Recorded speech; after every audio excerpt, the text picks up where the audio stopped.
Hoy vamos a continuar con esta serie de charlas que damos una vez por mes, estos encuentros literarios a través de lectores, este programa de promoción de la lectura que hacemos en la ULP. Obviamente que les agradecemos la presencia a todos y a los que se vayan sumando. Y hoy elegí un tema que me apasiona, espero que a muchos de ustedes les guste también, que es la literatura policial, como género, más allá de hablar de algunos cuentos y de algunos autores en particular. Y el título del encuentro, como habrán visto, se llama El policial en blanco y negro, la literatura criminal. Intenté distinguir dos cosas. Primero, que hay varios tipos de policiales que podemos dividir en dos grandes grupos, el blanco y el negro, ¿no? El policial más cerebral, el policial más limpio, el policial más claro y menos entrometido en cuanto a la condición humana fallida del crimen, que se da de parte de aquel que descubre el crimen o que investiga el crimen, o ambas cosas. Y el policial negro, que es un policial más sucio. Después vamos a ver las diferencias, vamos a ver ejemplos de autores y esto, por supuesto, ha llegado al cine a nuestros días, inclusive en series hoy, de esta misma manera, ¿no? El policial negro es aquel que trabaja más desde lo bajo, más desde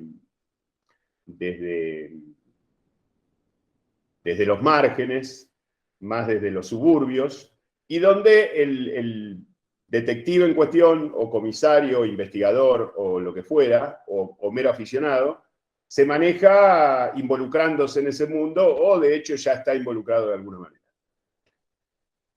Esto como explicación de la primera parte del título. El subtítulo es lo que más me interesa. ¿Por qué literatura criminal? Yo creo que, y en esto adscribo a infinidad de autores que lo han dicho antes que yo, pero me gustaría explicarlo porque comparto esta teoría, que la literatura que llamamos normalmente policial es tal porque hay un crimen, o porque hay alguna falla, o porque hay algún delito, o porque hay algún tipo de ilegalidad, no porque haya policías, si sacamos, o porque esté la institución policial, que muchas veces no está como tal.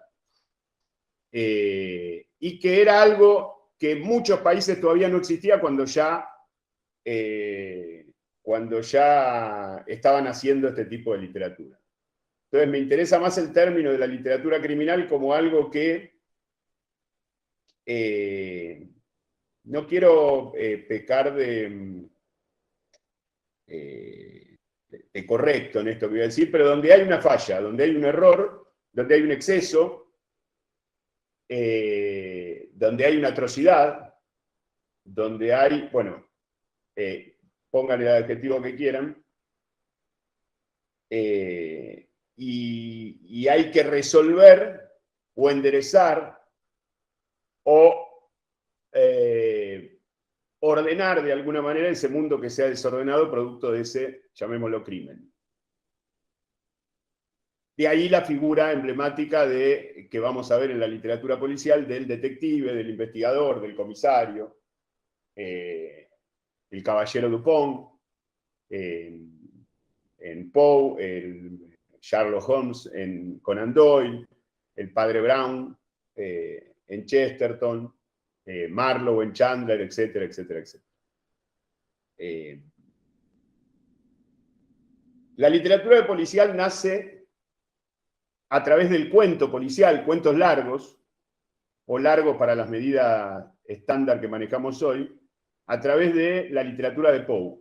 Poe tiene como dos grandes vertientes entre las tantas cosas que ha descubierto, inventado y trabajado en la primera mitad del siglo XIX, 1830, 1840, el terror fantástico, básicamente así como emblema general, que tiene muchos puntos de coincidencia con la literatura policial como forma de lo marginal, ahora lo vamos a ver, y lo policial. Es decir, el cuento policial, lo que después se va a transformar en la literatura policial, y en algo que durante el siglo XX estuvo mucho más identificado con la novela que con el cuento, después lo vamos a ver, hay muchos de los autores que vamos a tratar hoy, que son más novelistas que cuentistas, pero que bueno, por una cuestión de extensión no trabajamos a partir de la lectura de novelas en este tipo de encuentros. Hay 3 cuentos emblemáticos de Poe que dan pie a la literatura policial, y en este orden son Los crímenes de la calle Morgue, Los misterios de Mary Roget y La carta robada, que es uno de los cuentos que vamos a trabajar hoy. Que son en general, por lo menos en la antología, en los cuentos completos que se han editado en varias editoriales, yo tengo la de Alianza, los que traduce Cortázar, son los últimos 3 cuentos del tomo 1 de los cuentos completos de Poe. Después de todos los recorridos que hace Poe en lo fantástico, en el terror metafísico, bueno, cuentos ya conocen o han sentido nombrar el entierro prematuro, El gato negro, William Wilson, etc. Después de toda esa vertiente, La caída de la casa Usher, aparece en un momento de su obra, y en paralelo a este perfil que va tomando la literatura fantástica y la literatura de terror, aparece la narración policial, con esta misma estructura. Es decir, hay un crimen, una atrocidad, una falta, algo grave, que alguien se tiene que ocupar de solucionarlo, y en este caso, la institución encargada de solucionarlo no lo puede hacer, y convocan, o se autoconvoca, mejor dicho, en algún caso, el Caballero Dupont. Caballero Dupont es un dandy, un personaje absolutamente marginal en cuanto a su integración al mundo, un lector, un diletante, que junto con el personaje narrador, como después se va a repetir esta fórmula en Sherlock y Watson, el personaje narrador empiezan a pensar el crimen, a partir de, sobre todo en el primero de estos 3 que les contaba, en Los crímenes de la calle Morgue, empiezan a enfrentarse con artículos de diarios, periodísticos, ven cómo va la investigación, y ellos mismos arriban finalmente al descubrimiento del enigma. Después nos vamos a ocupar de Poe, salteo y sigo un poco, porque vamos a analizar la carta robada, perdón, y voy a hablar de Poe en particular, pero este es como el inicio. 1838, 1839 estamos hablando, o sea que llevamos menos de 2 siglos de literatura policial. Y voy a insistir, perdón, voy a insistir con 2 elementos que nombré al pasar. Uno es su relación con lo fantástico. Su relación con lo fantástico porque la literatura policial se fue volviendo, al igual que la literatura fantástica, con el correr del siglo XIX, con el avance de la modernidad y del capitalismo liberal, hasta, digamos, hasta el cine, o hasta bien entrado el cine, en 1930, 1940, en algo absolutamente marginal. Marginal en el sentido de por afuera o por los costados de la alta literatura. ¿Sí? Tanto lo fantástico, puedo agregar como tercer pata el melodrama, como la literatura policial, eran literatura popular, que leía la gente de clase baja, que era muy popular, que se vendía, que los cuentos se publicaban en periódicos o en revistas, y que no pertenecían a la alta cultura, no estaban acorde con cierta literatura de la novela europea realista del siglo XIX, no estaba en las grandes bibliotecas, y no estaba asociado al mundo clásico que se suponía que esa modernidad en el siglo XIX estaba tratando de catalogar y de armar y de dar una idea desde Europa hacia el resto del mundo de lo que era cultura alta y de lo que era cultura baja. La literatura policial como el género fantástico, y después va a pasar esto un poco con el cine, y no solo con el cine de clase B, siempre se supo como algo bajo que tiene que trabajar desde ahí, porque es una manera de trabajar desde otro lugar. Es como otro registro, si lo tomamos en términos musicales. Eso por un lado. Y por otro lado, insistir con, y empezar a nombrar autores también, insistir con la idea de que lo policial se ha vuelto, a partir de Conan Doyle, fines del siglo XIX, Agatha Christie, Chandler, Cain, Burnett, bueno, y tantos otros autores, se ha vuelto novela policial. Es decir, los grandes autores a partir de Conan Doyle con su Sherlock Holmes en adelante, excepto Chesterton, que lo vamos a tratar aparte y nos vamos a ocupar de un cuento después, que lo policial lo tocó siempre desde el cuento y ha escrito infinidad de cuentos, con más de 60 cuentos con el personaje del padre Brown. Todos los demás, Simenon, Irish, Patricia Highsmith, desde la segunda mitad del siglo XX, son escritores y escritoras, Margaret Millar, son escritores y escritoras que trabajaron mucho más desde el registro novela que desde el registro cuento. ¿Sí? Esto como porque me voy a encargar después de nombrar algunas novelas, de mostrarles algunas novelas que tengo por acá, y de tratar de hacerles llegar la idea de que agarren estos autores empezando por las novelas, aunque sea con las novelas cortas, antes de ir a los cuentos, porque muchas veces, sobre todo el caso de Ross Macdonald, mi gran amado escritor Ross Macdonald es un escritor de novelas. Todos los cuentos de Ross Macdonald son prácticamente desechos de novelas que nunca llegó a concretar. Entonces, empezar por los cuentos, por ahí uno se termina desencantando en función de lo que lo espera en las novelas. Bien. Después voy a hablar un poco de cómo esto ha influido en el cine y de la cantidad de películas que se han hecho a partir de novelas policiales, inclusive de cuentos policiales.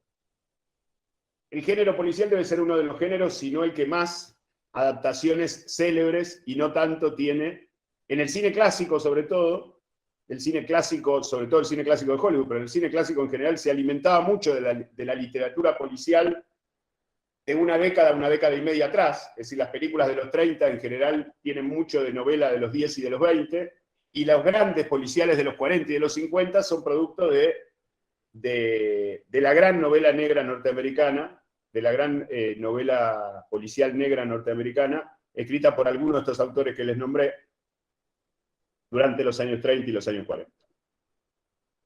Bueno, en principio lo definí así muy general, lo dividí en blanco y en negro.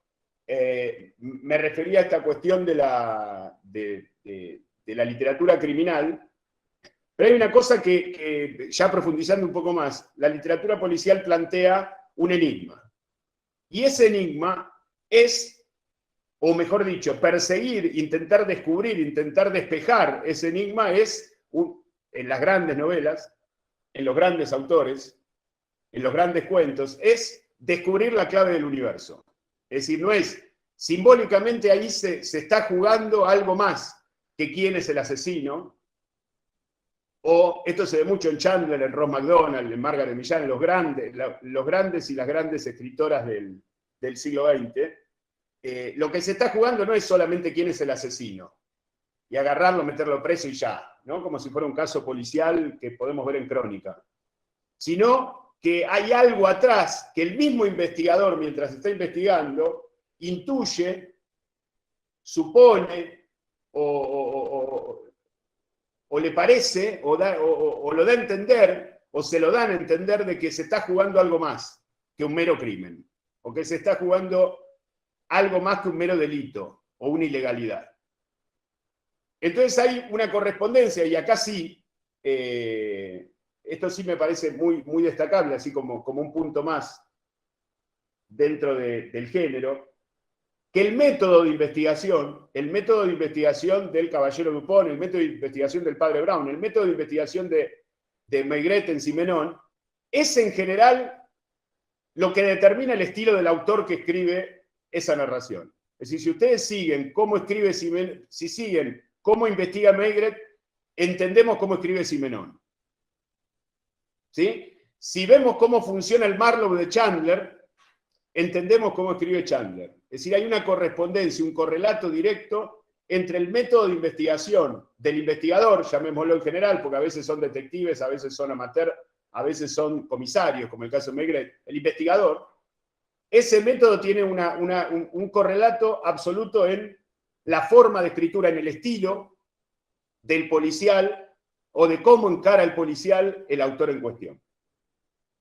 A mí me llamaba la atención cuando estaba armando esta charla la cantidad de autores policiales que tengo leídos, y no debo tener leído ni el 10% de los que existen, y cómo todos se distinguen ahí, digamos, todos, más o menos hay un crimen que hay que investigar y que hay que resolver y que se resuelve a medias o trágicamente o felizmente, o un poco más negro, un poco más blanco, pero todos tienen una particularidad, más allá de esto que dije antes, de que el enigma del crimen es una especie de clave del universo, que la forma de investigar, que son todas distintas, el Poirot de Agatha Christie no es Sherlock, ni es el Caballero Dupont, ni es el Maigret de Simenon, mucho menos el Padre Brown de Chesterton, ni Marlowe.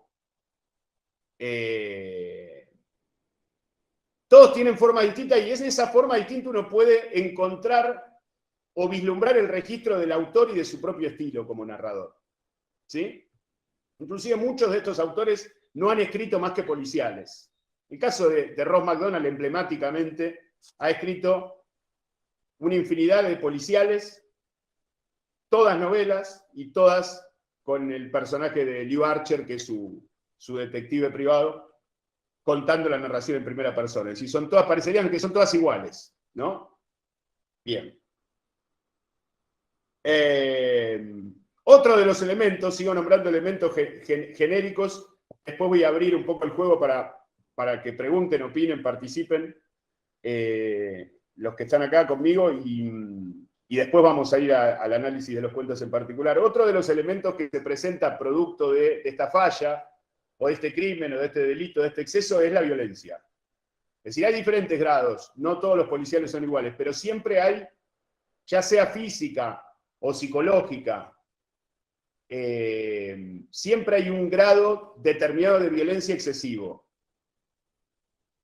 Siempre hay algo cruel. Vamos a usar la palabra crueldad más que violencia.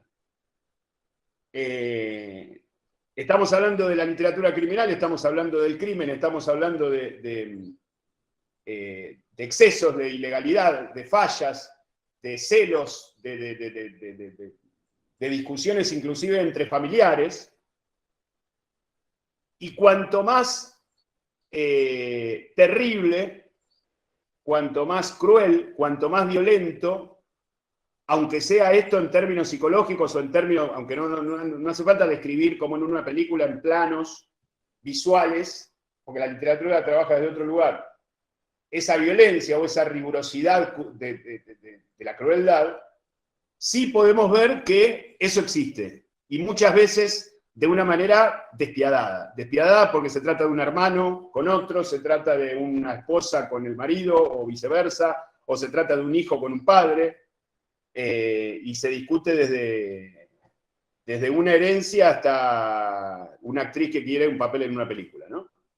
Otro de los temas, yo voy tirando temas y ahora en un cachitín cierro, así abro el juego para todos.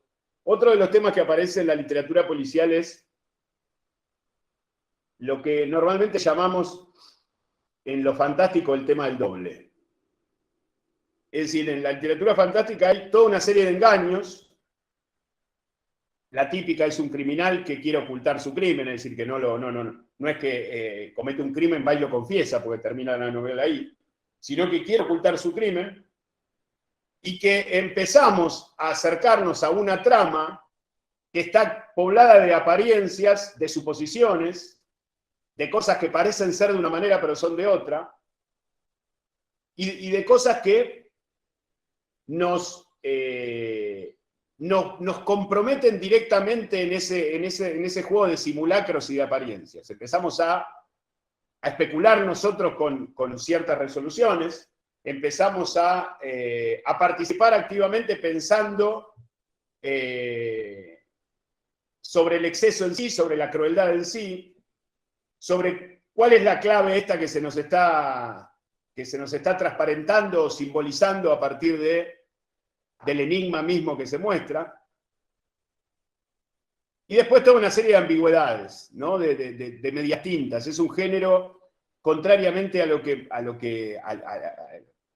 dicen los libros, iba a decir, por ahí no es exacto esto, pero a lo que dice lo académico, lo formal o la definición del diccionario, no es que están los buenos y los malos, que están los policías buenos y los asesinos malos, y que lo único que, sino que es un género que está poblado de ambigüedades, que está poblado de grises, que está poblado de suposiciones y de supuestos buenos impolutos que no son tal, y de supuestos asesinos que no son tan terribles o que tienen sus razones.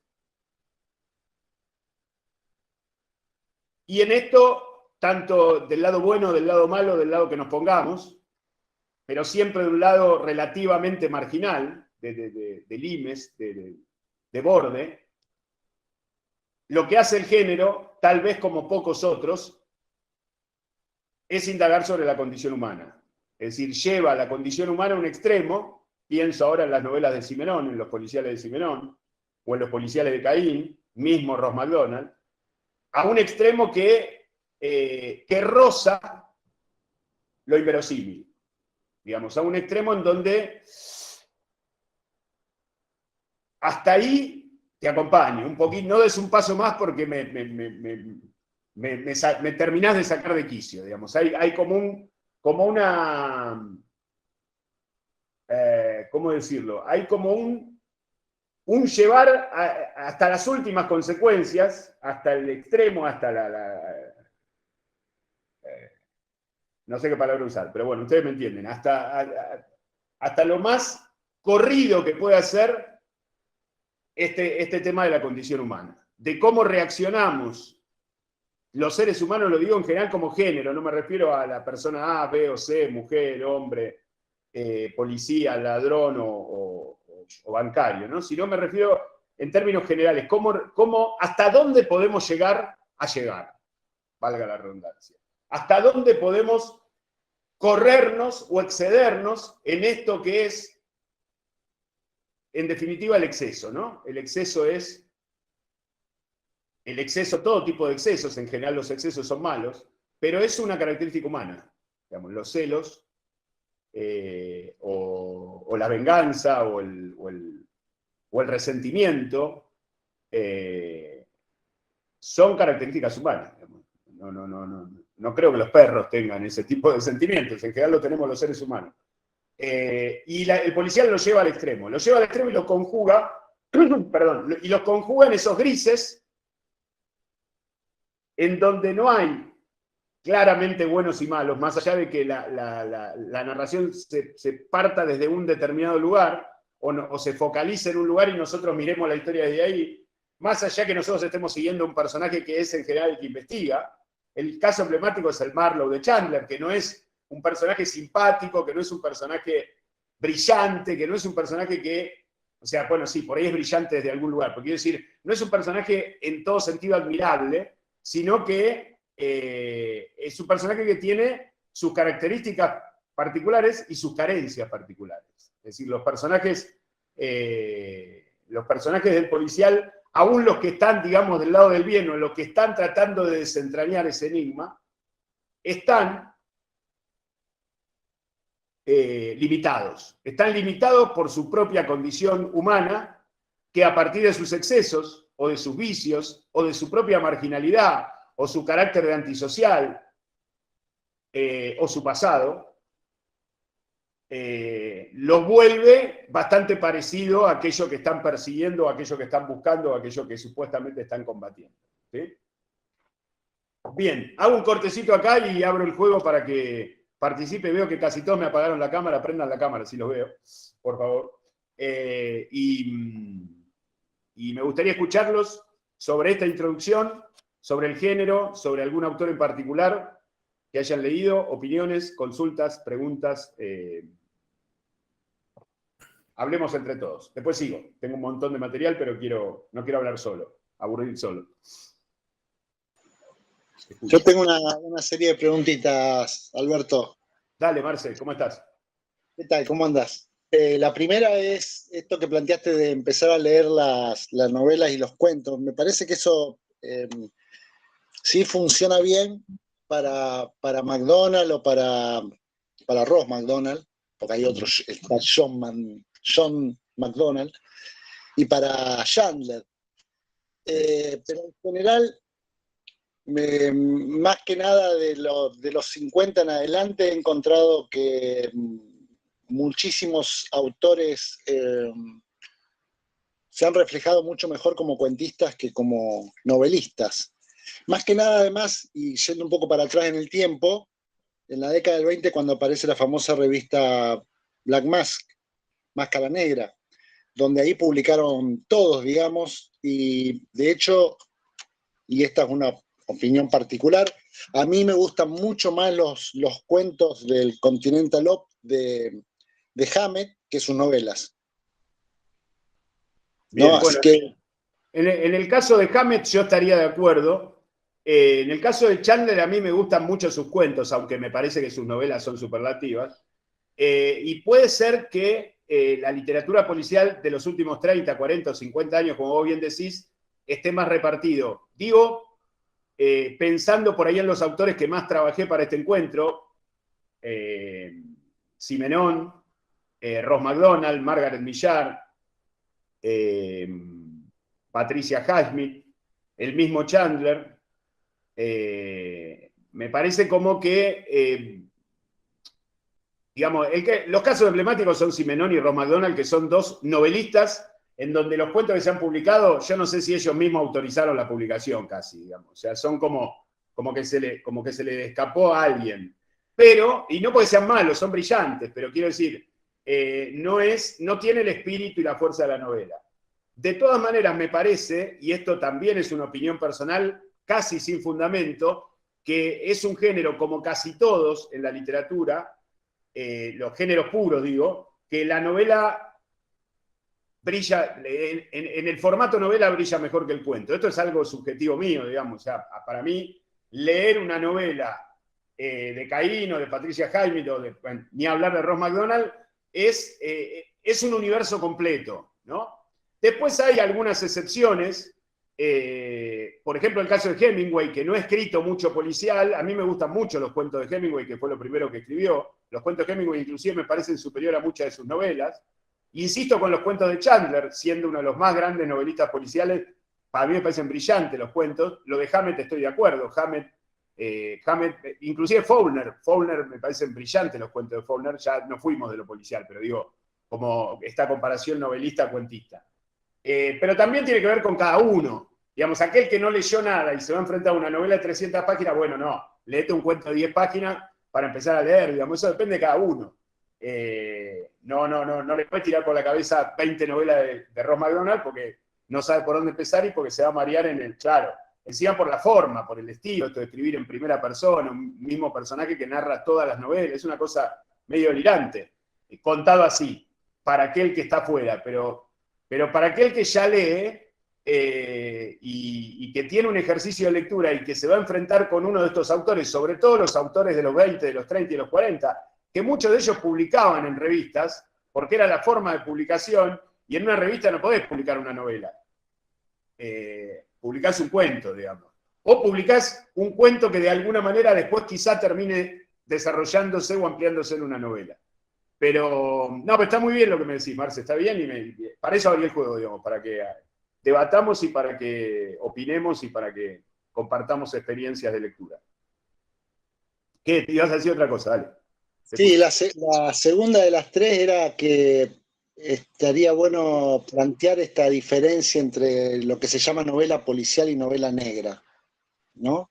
Sí. Esto sí, que te planteaba Chandler en su ensayo El simple arte de matar. Sí. Que es formidable, ¿no? Yo creo que lo negro excedió el policial, ¿no? Con el correr del tiempo.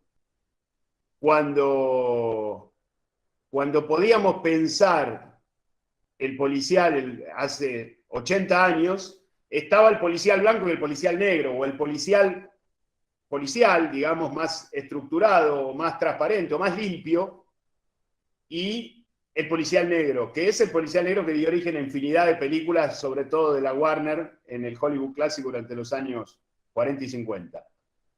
El tema es que lo negro se corrió del policial. Hay literatura y hay cine que tiene su origen en esa literatura negra norteamericana, policial, negra, y que dejó de, digamos, se difuminó esa estructura estricta de policial.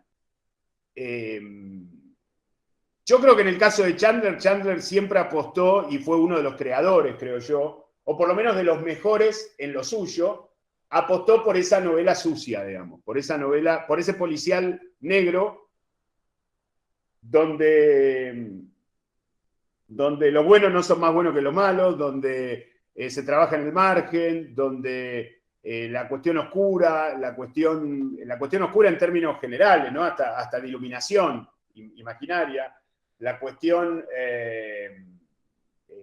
sucia, sobre todo la cuestión marginal, digamos, la cuestión de tratar sobre personajes y situaciones que están por afuera del universo medio de ese lector que va a leer, sobre todo en Estados Unidos, ¿no? No sé si te referías a eso, Marce, pero me fui por ahí, perdón, por ahí me fui un poco por la rama, decime. No, sí, más o menos eso, lo que Chandler planteaba esta cuestión de que con la novela negra deja de aparecer el cadáver, digamos, simplemente para desarrollar la genialidad de la investigación y la pericia del descubrimiento del enigma, sino que con la novela negra lo que aparece es justamente las consecuencias del sistema capitalista, concretamente. Porque en general aparece esta cuestión de que los muertos, quien asesina, digamos, los criminales, son simplemente un instrumento de alguien mucho más poderoso. Que esto se ve claramente en Ross McDonald, por ejemplo, o en Chandler, ¿no? Sí. El que dispara generalmente no es el que paga para que se haga, digamos, ¿no? Claro. Eso está muy claro y me parece bien que vos traigas la cuestión política o ideológica o el marco cultural, porque de alguna manera este policial pone más en evidencia aquello que en las primeras novelas de Agatha Christie o en las novelas de Sherlock Holmes estaba como el crimen descubierto más eruditamente y más partido la idea del criminal y del investigador, la idea del bueno y el malo, entre comillas, y en el caso de Ross McDonald, por ejemplo, o en el caso de Chandler, hay una cosa más mezclada, ni siquiera el asesino es el peor de toda la trama, digamos, ni siquiera, pero ni cerca muchas veces. Muchas veces se ve obligado a hacerlo porque se está defendiendo contra otra cosa. Digamos, es verdad, hay todo un sistema por encima, a veces personificado en alguien, a veces no, que de alguna manera desordenó todo para que eso se ejecute o se lleve a cabo de esa manera desordenada como está presentada en la novela. En el caso, por ejemplo, en las primeras novelas de Agatha Christie, o sobre todo en Sherlock Holmes, era como algo claramente marginal, como que era una falla que movíamos el dial un cachito y lo ordenábamos, digamos.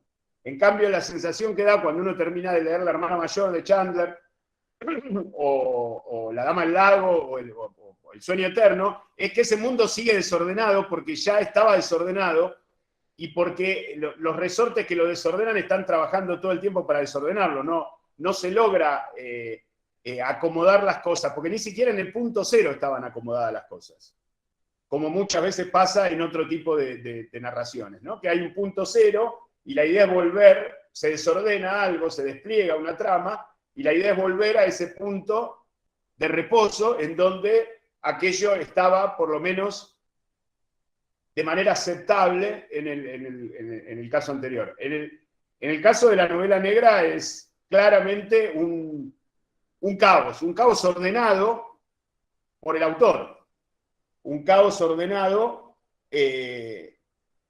por la narración de los grandes escritores, pero en realidad por describir correctamente ese caos y por hacernos vivir ese caos y por hacernos atravesar literariamente lo que de alguna manera, más cerca o más lejos, atravesamos viviendo esta vida en este mundo, en este momento.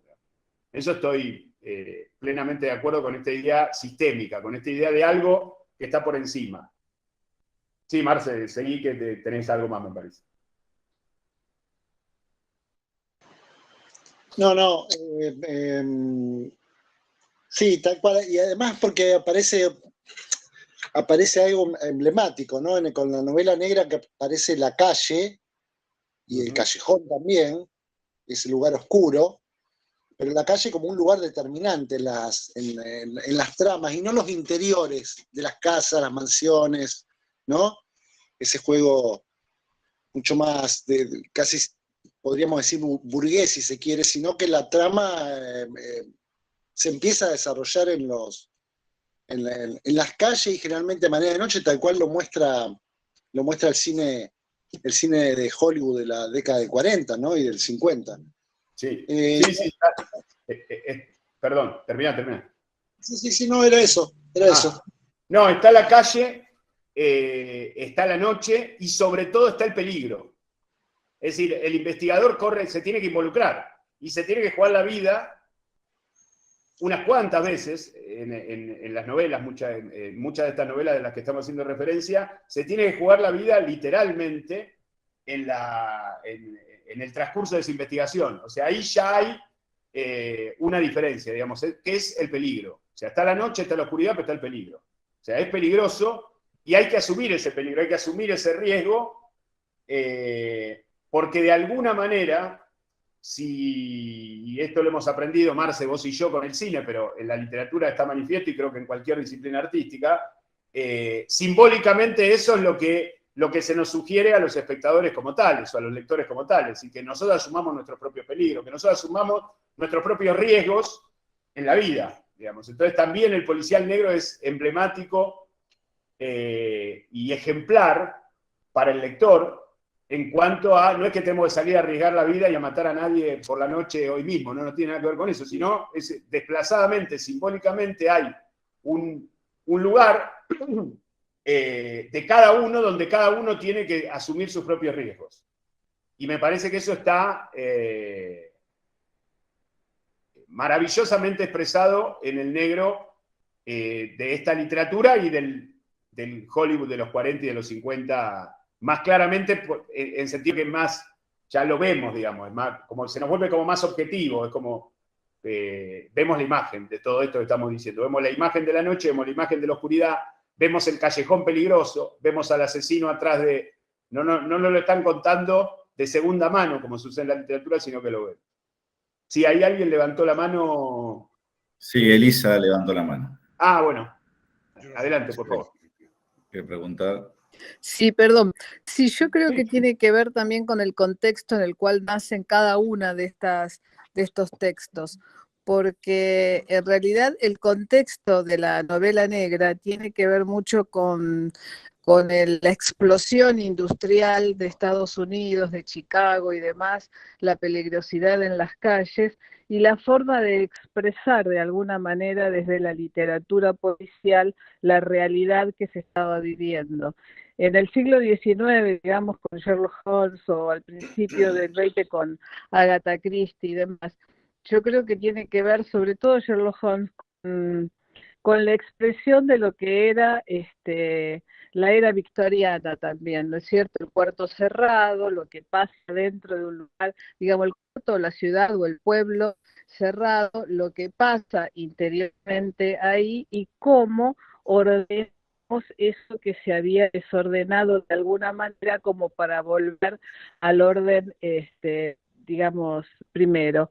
Me parece que tiene que ver también el contexto, sobre todo, porque hoy en día también hay mucha novela policial y esa novela policial también se refleja en en el contexto actual.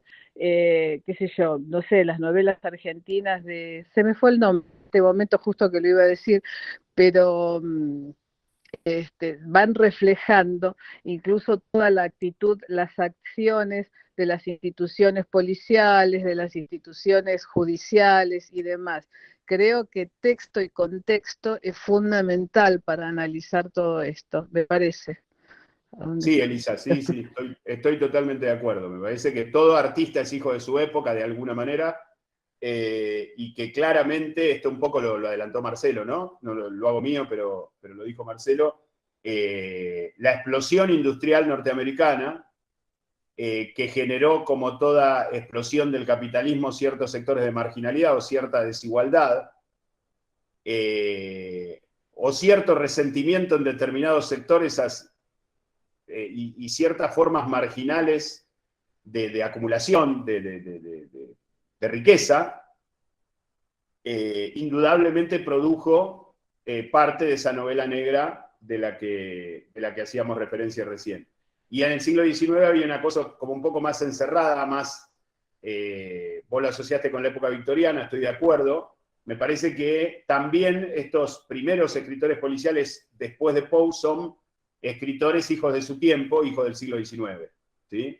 El siglo XX, sobre todo en Estados Unidos, donde muchos de estos autores que estamos tratando vienen de allí, escribieron allí, claramente se ve esta explosión del capitalismo, así como en cierta novela contemporánea, tanto policial como no policial, que yo no soy muy amante de la novela contemporánea y del cuento contemporáneo, se refleja de alguna manera esta transición hacia la globalización que estuvimos viviendo en los últimos 20, 30 o 40 años.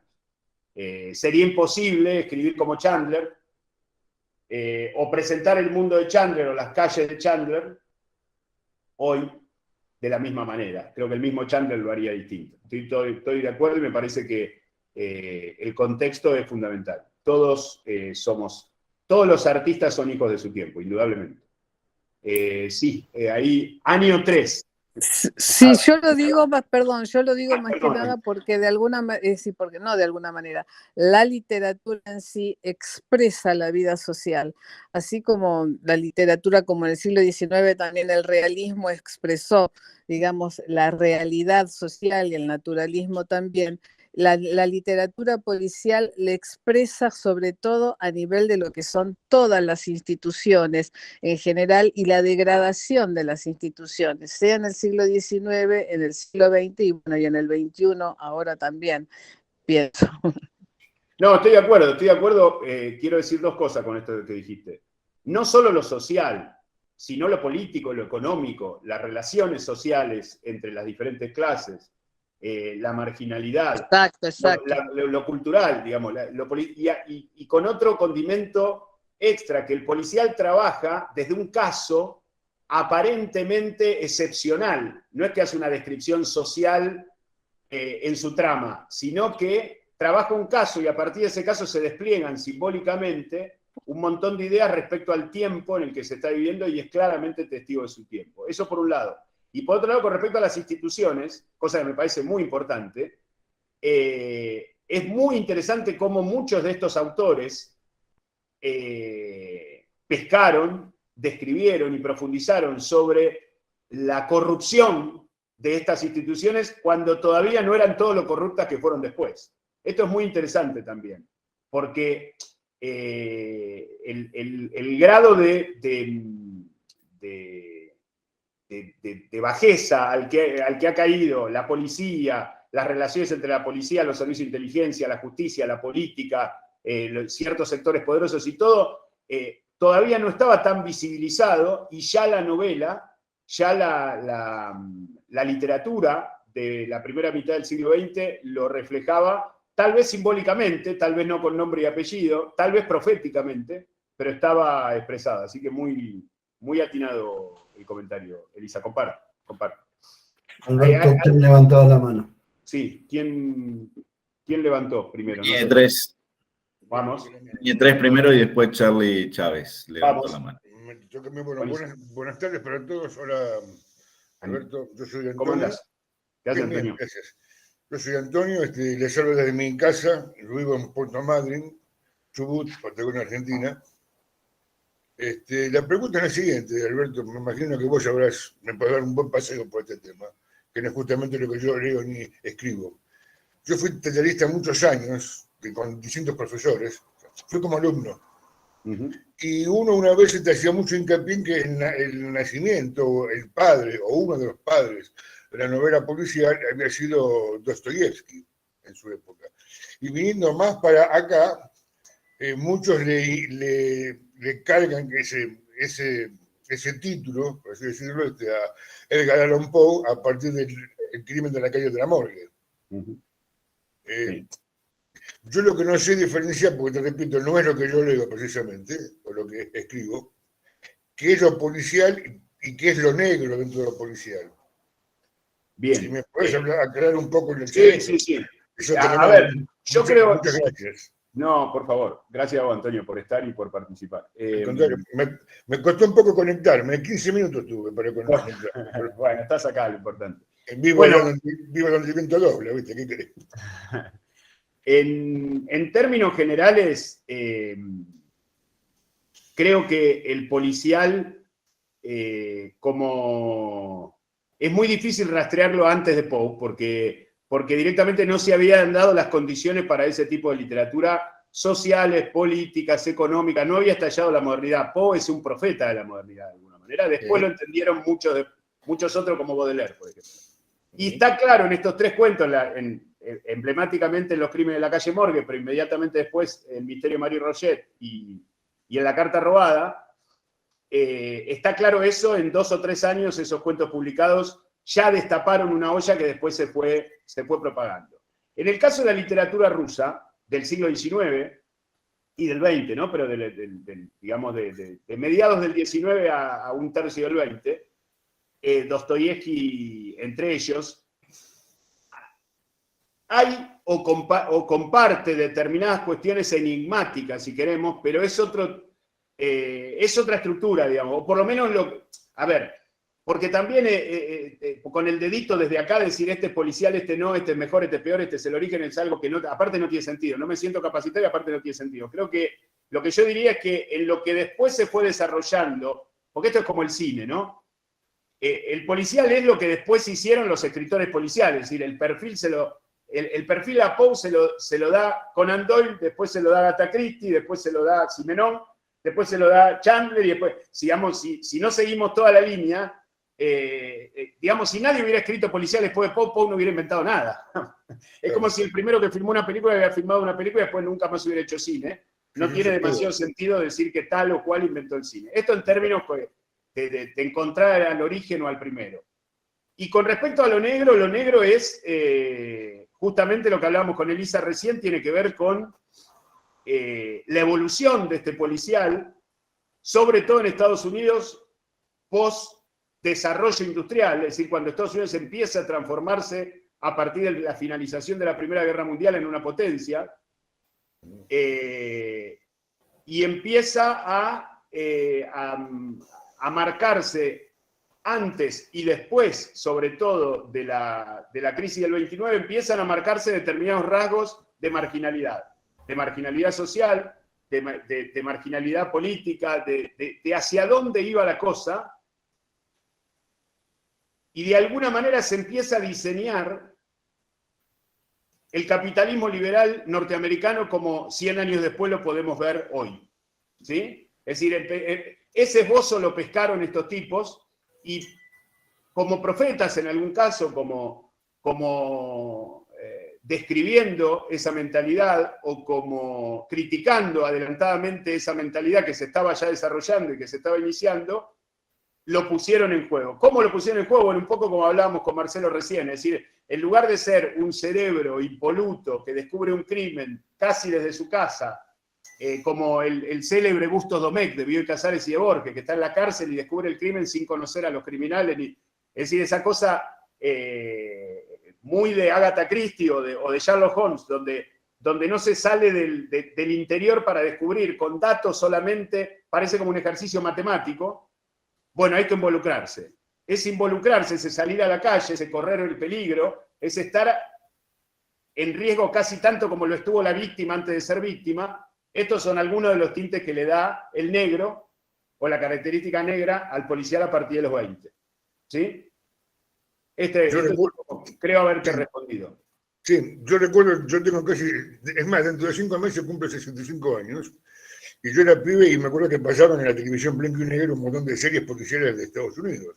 La Ciudad Desnuda, Barringer de Chicago. Yo me las comía, para mí era fascinante, esos tipos, aparte todo el ambiente, siempre llovía, siempre había poca luz, el policía, bueno, era una especie de Superman, y después, bueno, más para acá tenés a Columbo, el antihéroe. Sí. ¿No? Tenés el otro tipo, Antonio, no me acuerdo cuánto, que era un juego también. Pero a mí me fascinaba ver eso, ¿no? La ciudad desnuda. A lo mejor eran casos reales llevados a una serie o a un episodio, pero me acuerdo que me fascinaban. Después con el tiempo, bueno, dejé de verlo, ¿viste? Y pasó. Y ahora me vino a la mente por algún motivo. Muchas gracias. No, por favor. Te agradezco la gentileza. No, por favor. Al contrario. Una aclaración respecto a esta pregunta que hizo Año 3 o Año 3. Añe es mi hija, Añese. Es mi hija, sí. El padre Añese. No, que la diferencia ahí entre Poe y Dostoyevsky me parece que está marcada por algo fundamental que tiene que ver justamente con la época, porque en Poe está viviendo en un país donde ya la revolución industrial empieza a crecer y da lugar al nacimiento de las grandes ciudades, donde se aglomeran un montón de gente, con lo cual surge lo que es el personaje anónimo, o sea, no se conoce a esa persona que llega. Dostoyevsky vivió en un mundo donde todavía la revolución industrial no estaba y no dio lugar al desplazamiento a las grandes ciudades, con lo cual, digamos que contextualmente le era mucho más, si se quiere, entre comillas, fácil para Poe generar esto, digamos, ¿no? Del género, en el cual necesariamente tiene que haber personajes anónimos, que esto no ocurre en los pueblos.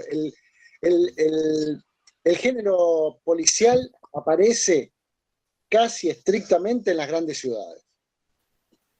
Está muy bien, Marcelo. Muy bien, de acuerdo. Gracias, muy bueno. muy amable. Muy buena comparativa.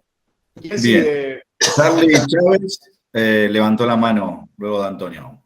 Charlie. ¿Qué tal, Carlos? Hola. Miren, sobre todo comparto lo que muchos estuvieron exponiendo, pero estaba pensando con todo estos textos que enviaron, los volví a releer y leí un par más y pensaba, ¿no? Me hacía la idea de lo que decía Alberto sobre lo que el autor expresa según el detective, ¿no? O sea, según el investigador, ¿no? Y pensaba en jugar un poquito en tener varios de esos detectives en una sola historia. ¿Cómo sería esa historia, no? Porque cada uno tendría su propio punto de vista, ¿no? De cómo analizarla, ¿no? Y jugaba eso y me acuerdo que en los 70 había una película que se llama Murder by Dead, con Peter Sellers, Peter Falk, es más, Truman Capote trabaja ahí, y precisamente pone el estereotipo de los distintos detectives para resolver un crimen usando sus distintos métodos. Yo te preguntaría, Alberto, ¿vos cómo imaginarías esa historia, ¿no? Ese crimen con varios autores, o sea, con varios investigadores? La verdad es que no sé cómo me lo imagino. Lo que sí me parece es que quien puede llegar a pagar caro eso es la literatura. Porque si aquello que dije al comienzo de la charla es cierto, y lo pongo en duda porque puede no serlo, de que en el método de investigación está el estilo del autor, se mezclarían los estilos y sería muy difícil tener a Marlowe, al padre Brown, a Lew Archer y a Tom Aragon y a Spade y a, no sé, y a Poirot, todos investigando el mismo crimen, escritos por el mismo autor. Hay una referencia al final del primer párrafo de La muerte y la brújula de Borges, cuento del que si llegamos a tiempo hoy vamos a analizar último, porque es el último de lo que di, en donde de alguna manera Borges especula sin decirlo con algo parecido. de alguna manera le demanda al caballero Dupont de Poe que investigue los crímenes del hombre de la multitud de Poe. Y el hombre de la multitud y los cuentos en los que interviene el caballero Dupont, aunque sean del mismo autor, son dos universos totalmente distintos. Uno es una especie de terror metafísico, donde se da inicio a este movimiento de las grandes ciudades, como planteaba Marcelo recién, y los cuentos del policiales ya estamos más instalados en esa ciudad y ya estamos divididos, digamos, ya estamos en el terreno del anonimato completamente. Digamos, ya no hay uno que es anónimo, o uno que es el hombre de la multitud, sino que todos son el hombre de la multitud. Esta referencia que hace Borges y que muchas veces la he conversado con amigos, ya es un problema esto que demanda Borges, de que el hombre de la multitud sea investigado, los crímenes del hombre de la multitud sean investigados por el caballero Dupont, porque el caballero Dupont tenía que investigar el orangután asesino de la calle Morgue, o los misterios de Marie Roget, o la carta robada de este ministro. No tenía que investigar eso ya, y estamos dentro del mismo autor. Si me desplazo a otro, a mí se me complicaría imaginarlo, pero se me complicaría imaginarlo, o sea, lo podría imaginar teniendo el ejercicio de conocer a este o al otro de los detectives. Me costaría imaginarlo como literatura, como ejercicio de estilo. Es decir, cuando uno lee, porque también la construcción, y no solo en el policial, esto en la buena literatura en general, la construcción de ese universo que se genera, por ejemplo, en Dinero Negro de Ross MacDonald, o en Extraños en un tren de Patricia Highsmith, o en El cartero llama 2 veces de Caín, es el universo del autor, es la visión del mundo del autor ejecutada a través de un caso policial que se va desarrollando, pero en donde vemos en ese enigma, en esa forma de investigarlo y en ese desentrañamiento, vemos su visión del mundo, vemos su universo. Entonces, ese entrecruzamiento de universos, por ahí puede ser interesante en una charla de café, pero no me animaría a decir que es interesante leerlo. Me da miedo, en principio, digamos. O sea, por ahí como un ejercicio curioso, lo tomo, pero me parece que quien puede pagar caro es la literatura. Ahí. Prefiero tenerlo por separado, porque es como querer hacer un promedio de alguna manera, o como querer hacer una competencia, cosa que me parece justo no hacer. No es mejor detective Liu Archer que el padre Brown, o que Maigret, o que Tom Aragón, o que Sherlock, o que Poirot. No es uno mejor que otro, sino que cada uno es la forma en que pudo concebir su autor, esa persona que se encargue, se involucre y resuelva el mismo problema que ese autor plantea. Y ahí está el ejercicio de estilo, y ahí está la creación del universo. En el enigma está el enigma del universo, y en la descripción y en el transcurrir de esa novela, de esa trama o de ese cuento, está la descripción de una visión del mundo, es decir, de un determinado universo, que yo no me atrevería a mezclar, por lo menos yo. No sé si te contesté, Carlos. Sí, yo pensaba algo así como un crimen, ¿sí? Y un ejercicio de cada autor hacer un pequeño cuento corto investigando el mismo crimen. Está bien. Eso puede ser, está bien. Eso puede ser, pero ojo, creo que cada autor preferiría crear su propio crimen, porque en el crimen, por eso insisto en llamar literatura policial, en lugar de literatura policial, llamar literatura criminal, a todo esto de lo que estamos hablando.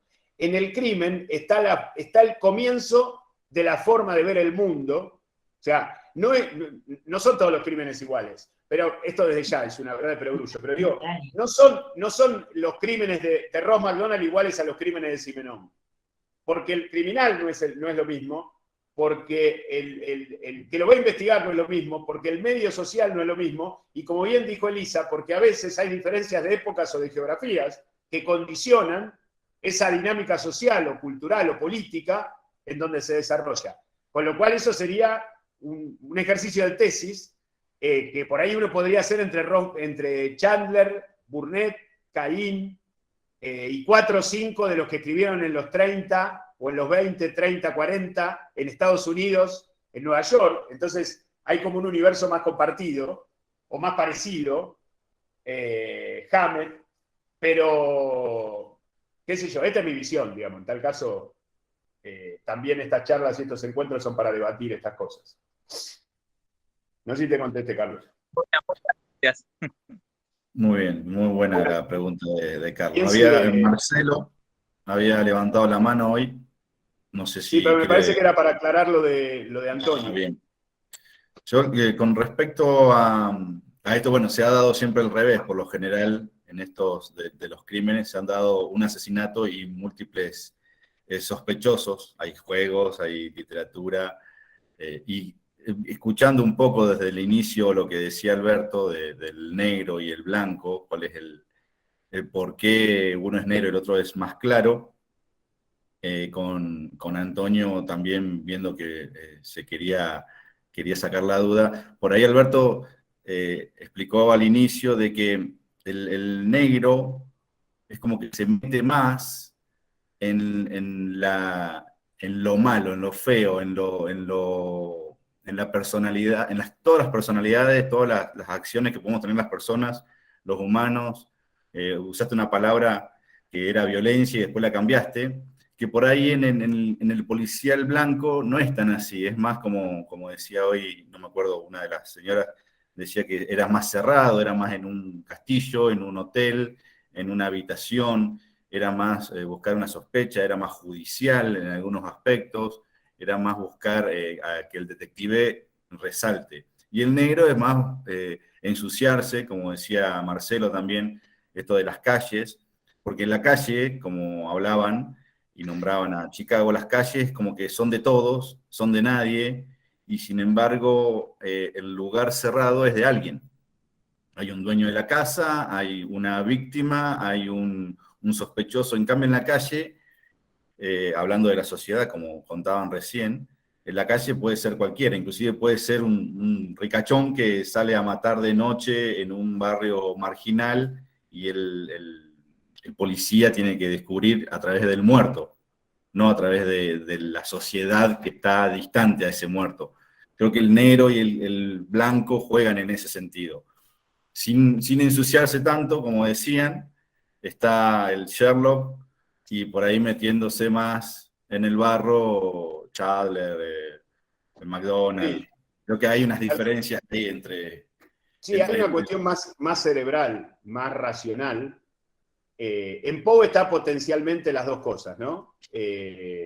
Porque inclusive ese caos. ¿Cómo? Perdón. El caos, ese que nombrabas, en el negro se soluciona el caso, pero sigue el caos, sigue está más desatado. Es corrupto, hace cosas malas, pero resolvió el caso. En el blanco es como que Sherlock junta una piedrita más un poroto más para su lado. Y la trama cierra y termina. Claro. Esto lo vemos en muchas novelas características, cierra como un mecanismo de relojería, digamos, cierra perfecto.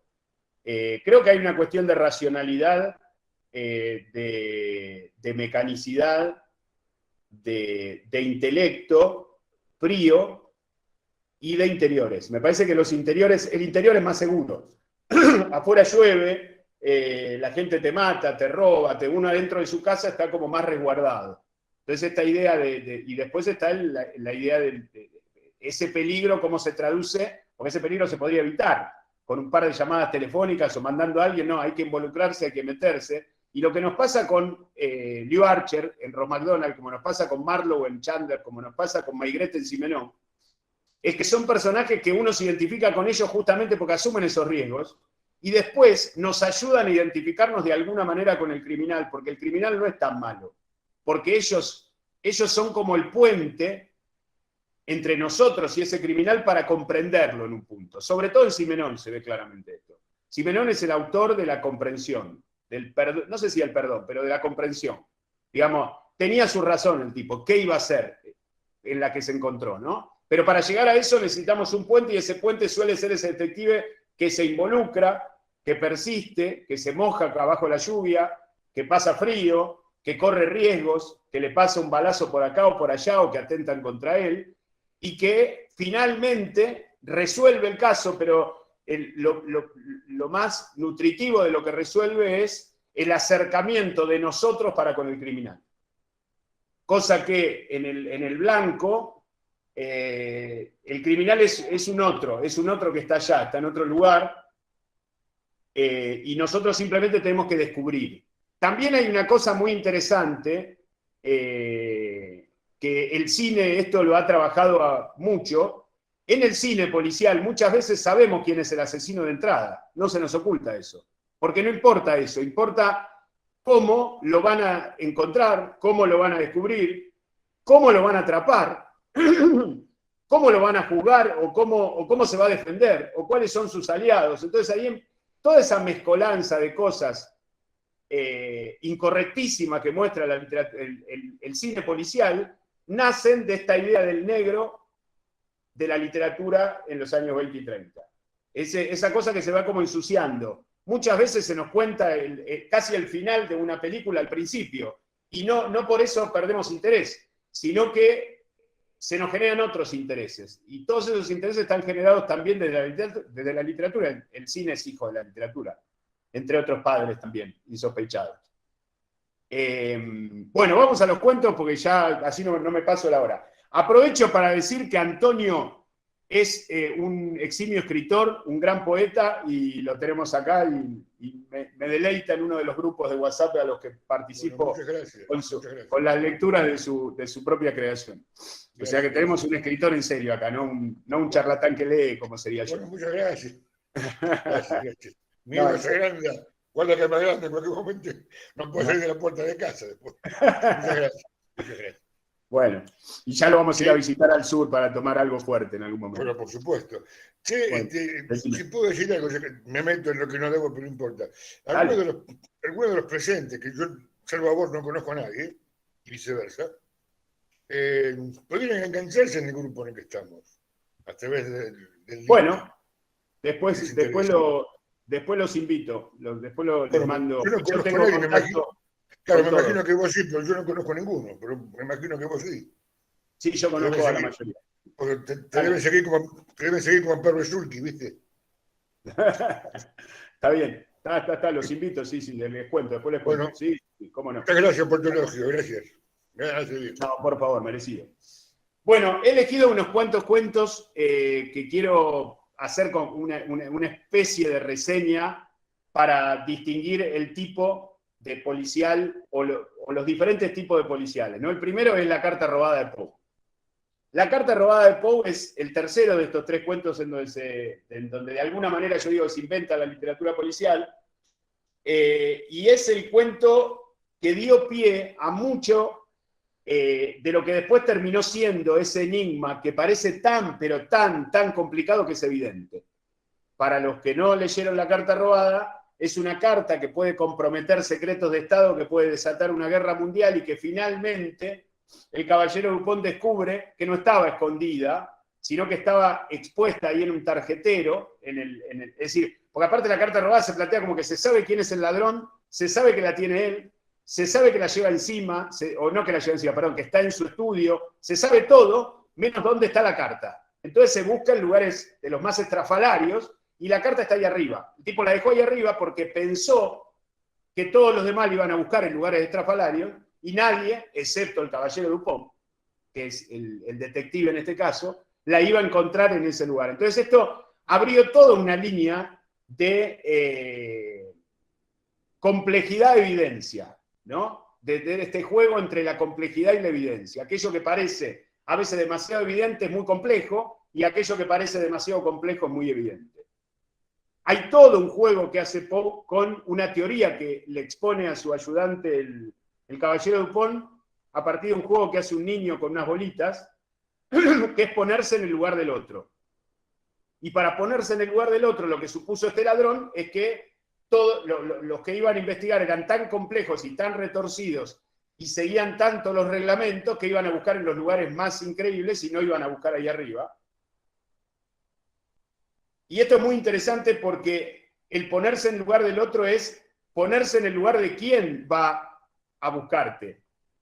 Y en el ponerse en el lugar de quien va a adivinar tu jugada es lo que permite que te salga bien la jugada. Esto lo hemos visto en casi toda la literatura policial de una manera u otra, en cuentos o en novelas a lo largo de toda la historia desde ese cuento. Esto era lo que quería rescatar de la carta robada. Los hago todas y no se nos va el tiempo y después abro el juego para que comentemos y volvamos para atrás y demás. Recomiendo leer no solo la carta robada, sino a todo Poe en las traducciones de Cortázar, porque hay traducciones de Poe que son muy malas. Los que leen en inglés, por supuesto, léanlo en el original, ni hablar. Bueno, el segundo autor que traje hoy es Chesterton. Chesterton sí es un cuentista policial. Chesterton creó a este padre Brown, que es un sacerdote católico que se inmiscuye, un regordete de una inteligencia insospechada, que prácticamente parece un colado a cada una de las situaciones, que descubre crímenes atroces que se suceden, a veces son pequeños robos, pero que hay una atrocidad atrás, es decir, hay una clave del universo atrás, hay una clave del mal atrás, y en donde se pone en juego toda una cuestión teológica a partir del padre Brown, que es un sacerdote católico, y del propio cristianismo del autor, de Chesterton. Y particularmente en este juego se pone una idea o diferentes ideas acerca de lo que es la justicia divina, ¿no? El martillo de Dios, lo resumo, es un cuento en donde aparece un atorrante, digamos, del pueblo, que es el hermano de un pastor, de un personaje religioso que hay ahí, que aparece muerto en el medio de la plaza pública con un martillazo en la cabeza. Pero el martillo era chiquito, la fuerza que había que tener para manipular ese martillo y dejarle la cabeza como se dejó es inverosímil. Entonces se empieza a especular seriamente si esto no fue un castigo divino, digamos. O sea, se empieza a creer que no hubo un asesino, sino que, bueno, finalmente no. Para los que no leyeron el cuento, no les cuento precisamente el final para no revelárselo, pero hay una idea de especular con esa idea y llevarla hasta las últimas consecuencias para pensar con el lector esta cuestión, si se quiere, religiosa o estas razones del mal. Hay diferentes posturas frente a lo que es el castigo divino. Hay una idea central que plantea el padre Brown, que algunos miramos el cielo desde abajo y otros miran la tierra desde arriba, y que ahí un poco se resuelve la mirada cristiana, católica en este caso, del padre Brown, digamos, como que lo justo es mirar desde abajo el cielo como una grandiosidad y no ponerse arriba de los demás y juzgarlos. Esa es un poco la idea. Y lo interesante del padre Brown como personaje, para los que no lo conocen, les invito a leerlo. Son cuentos muy ágiles, muy divertidos, todos escritos entre 1910 y 1930 y algo, y todos con una estructura similar, 20, 30 páginas de un caso donde el padre Brown se inmiscuye porque conoce a alguien, porque está su amigo Flambeau, que es un detective que está investigando un caso y lo invita, o porque alguien lo llama porque sabe de sus dotes para que colabore en un caso y termina descubriéndolo. Son dos o tres. La primera es que el padre Brown apenas llega a la escena del crimen ya descubrió el caso. Simplemente va como poniéndose a prueba él mismo hasta que finalmente desarrolla la explicación. Esto es muy común y es muy interesante. Lo segundo es que el padre Brown digamos, los casos que resuelve el padre Brown no son casos sobrenaturales, sino que en algún momento tienen algún tipo de explicación o de excusa sobrenatural, pero él lo resuelve desde la razón humana. Es decir, él lo resuelve desde abajo. Él no se pone, digamos, no se pone en gurú y trata de dar explicaciones que cualquier terrenal no puede entender. Y después, fundamentalmente, que no tienen moraleja, no busca Chesterton una moraleja, sino que busca, en tal caso, en la mayoría de los cuentos, cómo el padre Brown ya no solamente conoce de antemano quién es el asesino, porque en general se trata de eso, el ladrón puede ser, pero en general es un asesino, sino que intenta explicar o hacer entender a los otros personajes de la trama el grado de complejidad del alma humana, digamos. No es que él tiene naturalizado el mal, sino que él entiende y sabe que el hombre, la mujer, es susceptible a llegar hasta esos extremos. Entonces, como él está preparado para eso, puede descubrir el crimen. Este es un poco el ejercicio de estilo que hace Chesterton. Y finalmente, él no se extraña tanto de que eso suceda, como si muchos de los personajes que se quedan con la boca abierta, ¿no? En este sentido inclusive de especulación filosófico-religiosa, teológica, recomiendo El ojo de Apolo, El jardín secreto, El hombre invisible, Las estrellas errantes, son todos cuentos de la saga de Brown. La marca de la espada rota, La cruz azul, La ráfaga de fue jueves. ¿Cómo? El hombre que fue jueves. El hombre que fue jueves es una novela que tiene tintes policiales, pero que está planteada desde otro lugar. La iba a recomendar. Después pensaba recomendar una novela de cada autor y El hombre que fue jueves era la que iba a recomendar de Chesterton. Gracias, Antonio. Bueno, el tercer cuento que elegí es Los asesinos de Hemingway. Hemingway no es un escritor de policiales estrictamente, es un escritor prolífico desde periodismo hasta historias de toreros o de cazadores o de pescadores. Es un escritor de aventuras más bien, pero dentro de sus primeros cuentos, en sus 3 primeros libros, 1923, 1925, 1927, El ganador no se lleva nada, Hombres sin mujeres, y el otro no me acuerdo cómo se llama el otro libro, En nuestro tiempo, creo que En nuestro tiempo es el primero, que yo tengo una edición prologada por Piglia que es muy linda, se la recomiendo, que se reeditó hace poco En nuestro tiempo. En El ganador no se lleva nada hay un cuento muy curioso que después hicieron varias versiones cinematográficas que se llama Los asesinos, que es el que nos ocupa ahora. Y Los asesinos es un cuento absolutamente minimalista, trabajado todo desde el diálogo, desde un diálogo absolutamente desprovisto de pomposidad, de 2 asesinos que llegan a un bar, maltratan y secuestran prácticamente al cocinero, al encargado del bar y a uno de los clientes que está ahí, porque están esperando que venga la víctima a quien van a matar. Y justo la víctima ese día no viene, ¿no? Más o menos esa es la trama, no le cuento detalles para que lo aprovechen, es un cuento de 10-15 páginas, muy lindo de leer. Y se consigue en internet, está bueno, lo tienen ahí para leerlo, pero se consigue en papel también. Es interesante cómo construye desde un lenguaje totalmente distinto a los demás cuentos de esta saga que yo planteé, de los diferentes autores, y de muchas de las novelas de las que hablamos antes y vamos a hablar después, a partir de determinados diálogos y de una situación casi casual en un espacio cerrado, en un bar,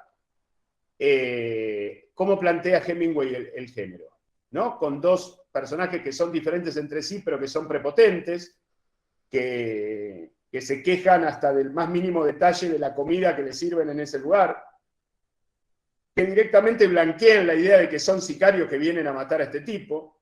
Después nos enteramos que este tipo está en su pensión, de casualidad no fue al bar esa noche, pero en realidad ya sabe que está condenado de antemano, tiene muchas referencias, alguna vez lo hablamos con Gastón, que está por ahí, con La espera de Borges, que es ese cuento del tipo que está esperando que vengan a matarlo, y que finalmente lo matan. Acá no se da ese final, sino simplemente se da la frustración de estos tipos que lo esperan, no llega, y se van como diciendo, bueno, venimos mañana y lo mataremos mañana, ¿no? Pero es muy interesante para conocer a Hemingway, porque es un lado de Hemingway que después nos puede llevar hacia otros lugares que no están estrictamente ligados con el policial, para conocer este método del trabajo a partir del diálogo. Son diálogos y diálogos y diálogos, o sea, todo lo que se narra, todo lo que se describe, todo lo que se especula, está dado a partir de los diálogos de estos personajes.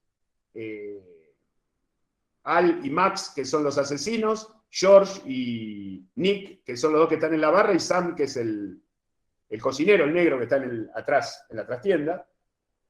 Y a partir de los diálogos se construye una forma de relato, en este caso policial, y en muchos otros cuentos de Hemingway con este mismo estilo en otros géneros, muy distinto a lo que son en general los policiales, negros o blancos, que vamos a encontrar en el resto de la literatura. Por eso lo traje este cuento y a Hemingway, para que lo lean y para recomendarlo. Hay como una especie de naturalización de la situación. Estamos en los años 20, ley seca, ese contexto de explosión capitalista, de explosión industrial que va a llevar a Estados Unidos a ser potencia, del que hablábamos hace un rato, que comentó Marcelo, comentó Elisa, y hay una naturalización del AMPA, es decir, de todo tipo vienen y dicen, somos sicarios, venimos a matar a tal, y viene todos los días a las 7 de la tarde acá, y cuando cuando venga lo vamos a matar. Y no vino, bueno, nos vamos y venimos mañana. Lo esperan media hora más. Es muy interesante cómo está planteado, porque está naturalizado todo un trayecto de corrimiento, de excepción, de exceso, que normalmente cualquier escritor lo trabaja para llevarnos hacia ese lugar. Acá está dado en el primer diálogo, en la primera línea del cuento. Y sí, después les voy a recomendar novelas de Hemingway. Hemingway en sus novelas no ha trabajado estrictamente el policial prácticamente nunca. El siguiente escritor es Simenon, del que hablamos ya un poco. Simenon, como sabemos, lo hemos hablado en el encuentro del año pasado que hablé sobre él, tiene dos grandes vertientes en sus novelas. Es básicamente un novelista. Ha escrito ensayos, ha escrito cartas, ha escrito prólogos, ha escrito diarios, ha escrito cuentos, como este, de La ventana abierta, El rastro de la vela, El señor Lunes, Pena de muerte, etc. Pero es básicamente un novelista. Y hay dos tipos de novelas de Simenon. Un eximio novelista, millonario novelista en cantidad, ¿no? Y en cantidad de ventas. Simenon escribió más de 300 novelas. Y publicó más de 390 y fueron un éxito casi todas las más de 300 novelas. Esto es algo en 50 años de producción. He tenido la suerte de leer casi todas. Digo, no es que leí 2 o 3 y estoy hablando por 2 o 3. En este caso, digo en este caso porque hay, dentro de esas 300 y pico novelas, hay una proporción muy grande que son lo que en general los biógrafos llaman la novela del destino, que son melodramas. Y hay una porción menor, pero que es casi un tercio, que es unas 100 novelas, entre novelas y cuentos más de 100, que son los policiales. Todos policiales, protagonizados por este comisario Maigret, que es un comisario de la Policía Judicial de París, que son atemporales, es decir, todos transcurren en un mismo momento que no sabemos bien cuál es, pero Maigret a lo largo de 50 años tiene la misma esposa, tiene la misma edad, tiene los mismos ayudantes y, digamos, no se complica con hijos, con evoluciones vivenciales del personaje. Sí hay determinados contextos en las tramas que por ahí son más propios de los 60, digo, del siglo pasado, o de los 30, o de los 40, pero en general son bastante regulares. También les voy a recomendar algunas novelas de Simenon. Principalmente se me ocurre una que es Crimen en Holanda, que me parece una de las mejores de la serie de Maigret. Pero bueno, acá estamos en La ventana abierta. En La ventana abierta se ve claramente esto negro que hablábamos antes, planteado por un belga que escribía en francés, como es el caso de Simenon. Hay un personaje hay una persona que muere en una oficina y su subordinado tiene toda una serie de artilugios para frenar a los proveedores y gente que lo está persiguiendo. Y bueno, finalmente nos enteramos que este subordinado fue el asesino y que lo hizo de una manera muy sofisticada, cosa que Maigret sabía de entrada o intuía de entrada, pero que lo que le interesa a Maigret es llevarnos a comprender a este personaje, a este asesino. Entonces nos metemos en el mundo de este personaje. A ver, no recuerdo el nombre, a ver si lo anoté por acá. Bueno, ahora bueno, ya me tengo que poner a buscar el cuento que no lo tengo marcado. De este personaje que es alguien que fue un superior en la guerra de su jefe, que su jefe lo ninguneó, que él lo defendió en la guerra y que después las cosas socialmente se dieron vuelta y el jefe terminó empleándolo a él. Y en el medio de todo eso hay todo un derrotero de este personaje que resulta ser el asesino, de vida, de fracasos. En Simenon aparece mucho el tema del fracaso, y tras el fracaso la comprensión de Maigret, y con Maigret la de los lectores de ese fracaso. Y hay una especie de algo que queda flotando en la literatura de Simenon, en la literatura policial de Simenon, que es el tema de la suerte. Que en general la podemos igualar al destino o a la providencia, o que cada uno se hace su propio destino, lo que ustedes quieran, pero son como personajes con mala suerte. Son personajes a los que la vida les ha jugado una mala pasada. Y esa mala pasada es lo que de alguna manera hace que se desemboque en el crimen, o se desemboque en ese desvío, en ese exceso, pero que nosotros vemos los pasos, porque el método de Maigret para investigar es insistente. Él sabe que tal o cual personaje es el asesino, entonces se queda con él, lo va a visitar, lo persigue, se le sienta en el mismo restaurante. Entonces finalmente lo termina atrapando, pero en ese proceso de búsqueda de la confesión casi, nosotros nos terminamos enterando de todo un derrotero de vida que tiene este personaje asesino, que es más una víctima que un asesino. Este es el proceder en general de Simenón, que lo vemos parecido en otras novelas policiales norteamericanas, pero que es muy típico del método Maigret. Que el método Maigret es, como decía al principio de la introducción, es un poco lo que marca el estilo de Simenón, por lo menos en sus novelas policiales. El rastro de la vela, que es otro cuento de la misma serie donde están los cuentos con Maigret, es similar. Y la investigación se da en unos minutos nada más, o en unas pocas horas, de una hermana mayor que mata a otra, en un pueblo, lejos, muy apartado, casi medieval en su forma de vida. Esto transcurre en mediados del siglo XX, pero en donde Maigret utiliza este mismo método y nosotros terminamos comprendiendo la vida de estas dos mujeres, la vida de ese pueblo, la vida de su hijo, que era un atorrante a quien primero se lo culpó, pero que definitivamente no había sido el asesino. Es muy interesante cómo se abre ese abanico humano y cómo nosotros terminamos acercándonos a esa humanidad a partir de las miserias. Esto me parece muy interesante. Es algo muy del policial y muy de Simenón a través de las novelas de Maigret. Bueno, de Chandler he leído mucho, digamos, soy fanático de sus novelas, como muchos de ustedes seguramente. He elegido un cuento, no al azar, pero digo un cuento corto, que se llama Estaré esperando.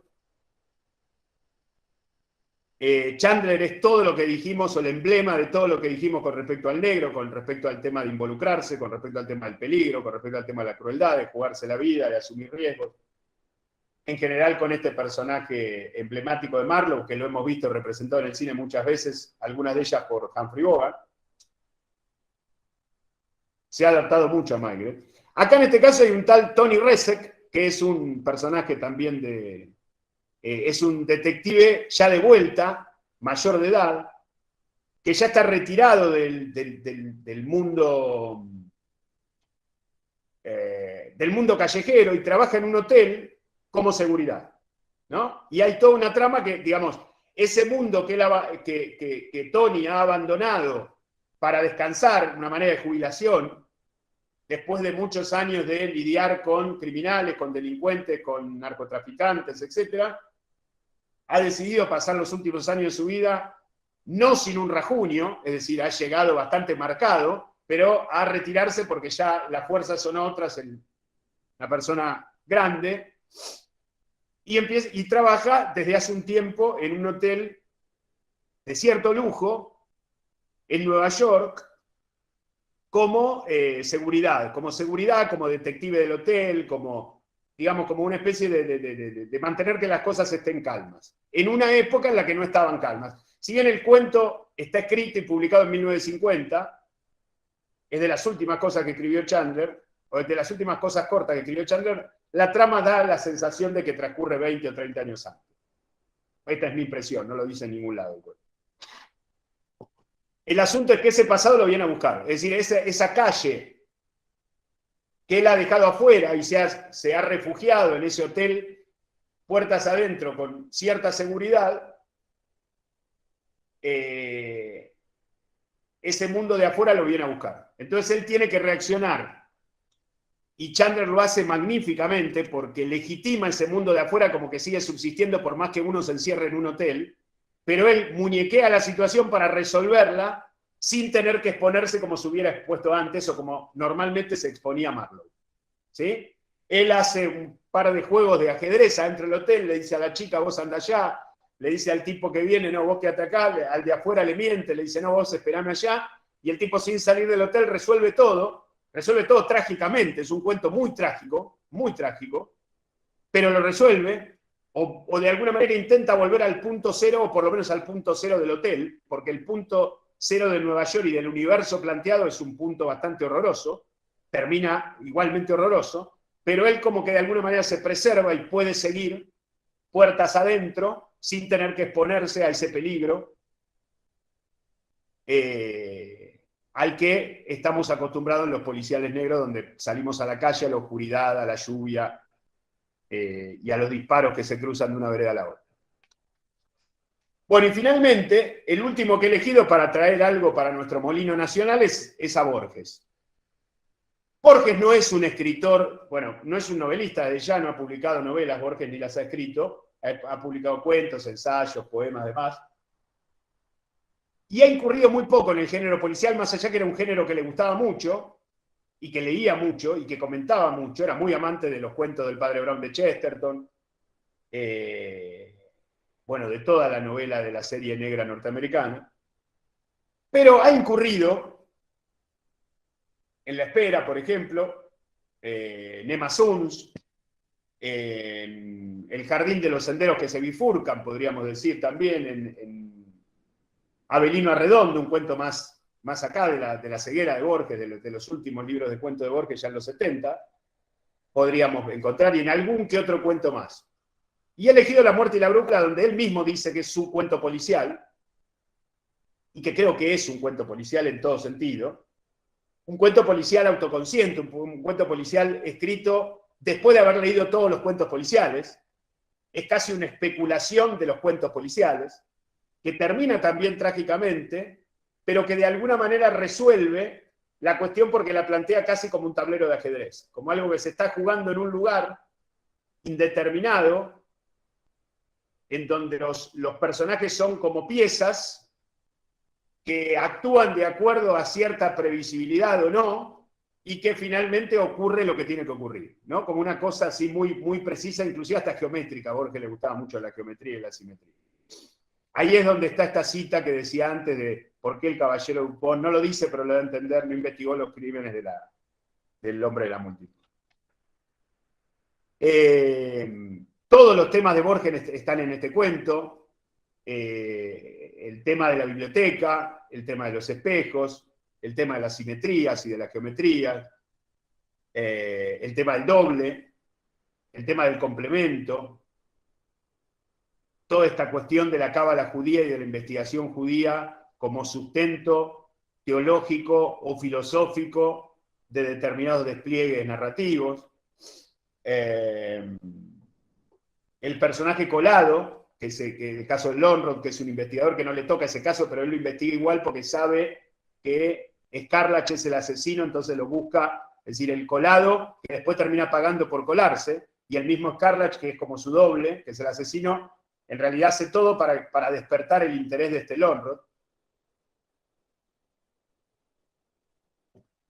Y algo muy interesante, que siempre que tengo la oportunidad de comentar en este cuento lo digo, es que esa erudición, esa inteligencia, esa perfección geométrica, esa erudición de biblioteca, fracasa. Porque todo el dispositivo que despliega Lonrod con una erudición tremenda, a diferencia de otros cuentos de Borges donde prima más el coraje, o el cuchillero, o la valentía, acá, que es todo un diseño de relojería, una cosa perfectamente geométrica armada, en cuanto ese personaje que sale, que ostenta esa erudición, que está por encima de todo, sale de la biblioteca al mundo, se encuentra con un peligro que lo mata. Digamos. O sea, esa erudición, si no se queda dentro de la biblioteca, corre el riesgo de terminar en lo peor. Digamos. A diferencia de, qué sé yo, de esos héroes un tanto anónimos y otros no tanto, como Isidoro Cruz, como qué sé yo, como el mismo Dalman en el sur, o como tantos otros cuentos de Borges en donde los personajes saben lo que se están jugando y la muerte es como un premio, o a veces ni siquiera mueren porque vencen a su oponente de manera violenta, de manera de cuchillero, si queremos. Pero en este caso donde se plantea este traslado de la inteligencia erudita, bibliotecaria, geométrica, ajedrecística, al campo de batalla, cuando sale a la calle, termina fracasando. Termina fracasando, y lo digo entre comillas, porque el aparato de relojería de Borges funciona. El cuento es extraordinario.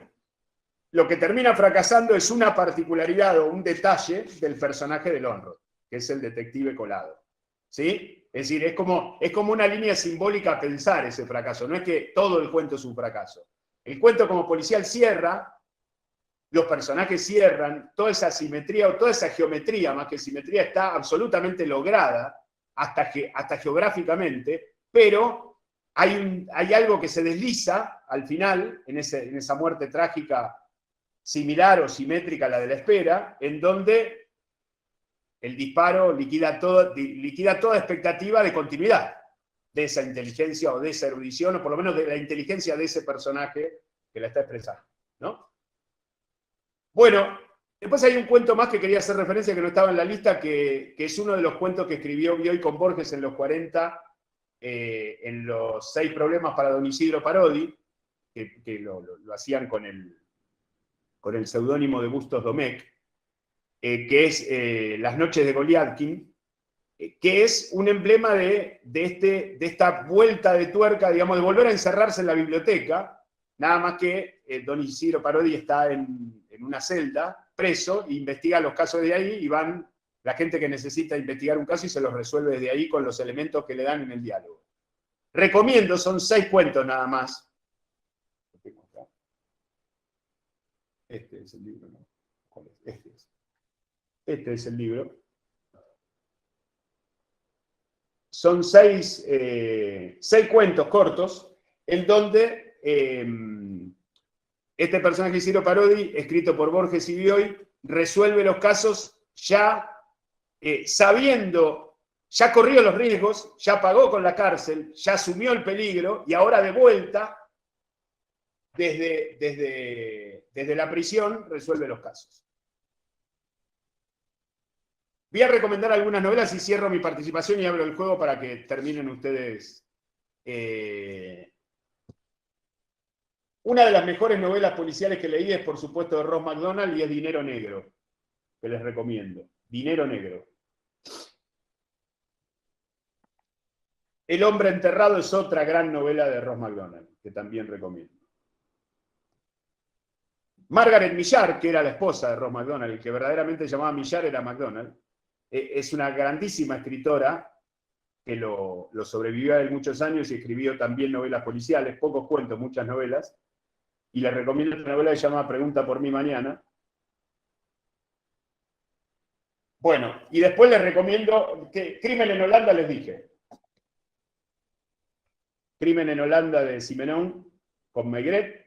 Y después de Chandler, por supuesto todo Chandler, Adiós muñeca, La dama del lago, El sueño eterno, y sobre todo una novela que a mí me gusta particularmente mucho, que se llama La hermana menor, que por ahí no es tan conocida, que es esta. Yo les muestro las ediciones que tengo, debe haber 8.000 ediciones. La hermana menor es para mí la mejor novela de Chandler. Pero bueno, esto ya es una cuestión personal, porque no tendría argumento para decir que es mejor que las otras, pero las otras que nombré y otras que no nombré también son.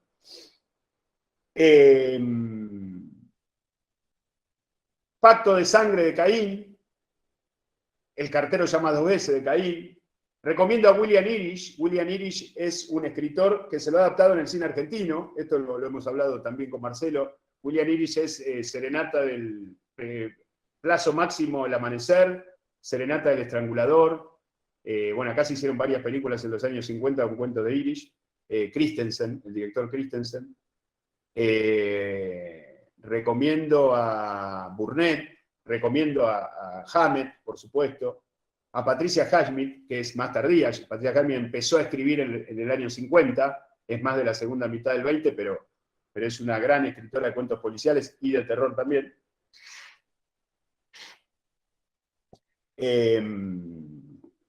Y por supuesto a Conan Doyle y a Agatha Christie. Agatha Christie es magistral. Es ese policial racional, cerebral y de relojería escritos, no 100 años, pero 50 o 60 años antes de que Borges llegue a La muerte y la brújula, ¿no? Es como el principio o uno de los inicios o una de las cristalizaciones más perfectas, creo que Conan Doyle, del policial blanco, si queremos llamarlo así alguno.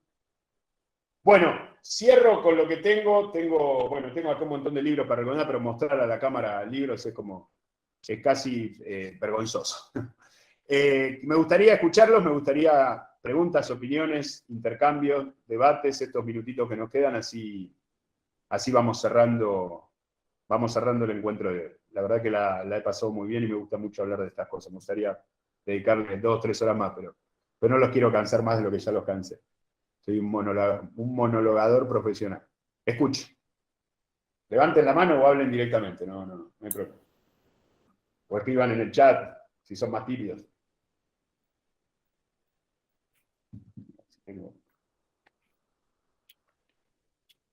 La verdad que un lindo paseo por la literatura policial nos diste, Alberto.